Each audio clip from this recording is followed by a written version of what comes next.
like the technology of beer was largely developed in a lot of monasteries. Yeah. Like you have like the Egyptian, so give the Egyptians the proper due for the foundation of beer, but give respect where respect is due. Yeah. The monastic orders, particularly the Benedictines, different branches of the Benedictines, but the Benedictines in general are attributed to with, and the Franciscans too, respectively, for the development of the beer technology and producing it. Now, the wine industry has a very interesting relationship in a lot of Southern American countries, but also in the U.S. So, like, for example, you have missionaries when they went to like Argentina, Peru, Chile. Mm-hmm. We have a priest from Argentina. Even this morning was talking about in your class, good alcohol. Yeah, good alcohol and its connection to the church in his region of Buenos Aires, Argentina. But it's like the church has always had a relationship. So she would send missionaries to places like South America, and even when she sent them to the U.S. to when Junipero Será, the Franciscans landed, there was 3 things they needed to know how to do: how to speak the native language, how to plant and grow grain to make bread for the mass, and how to plant and grow vineyards and grapes to make wine.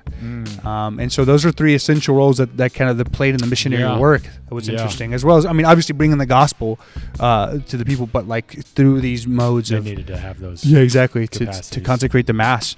And so those are some ways that it's influenced. Funny story here. Oh, actually, going back to Junipero Será, later on, some of the mission work that he carried out kind of spread out in like California, right? Out in California, right? And so later, some of the kind of the spirit he helped build of wine growing developed Napa Valley. Wow! So there's a connection there between the church and Napa Valley. Boom, take that, Napa Valley. So that's interesting. What else am I thinking of here? What about the pocket of you got to talk about that. This is a personal story. One of the monks, Benedictine monks that I'm friends with, told me, I can't remember how we got on the subject, but he was like, hey, our habits are perfectly fitted to enable us to pocket a bottle of wine. So what do you mean? Okay, bro, y'all come up with all kinds of stuff. Mm-hmm. Is this for real? He's like, no, seriously. Then I went to the guy in his religious order that makes the habits. And I asked him, how do you make these habits? And do you actually use this technique? He goes, oh, yeah. And he showed me how he did it. Just he's like, yeah, you just grab the bottle of wine and you grab a piece of fabric here and you circle. Okay, it's perfectly fit. This is the size. So you literally take a bottle of wine and fit the fabric around the wine. Exactly, and they just stitch it on the inside of it. Mine doesn't do that, right? We got to get some caskets that can hold a bottle of wine. Well, here's the thing, though. I have a flask right now.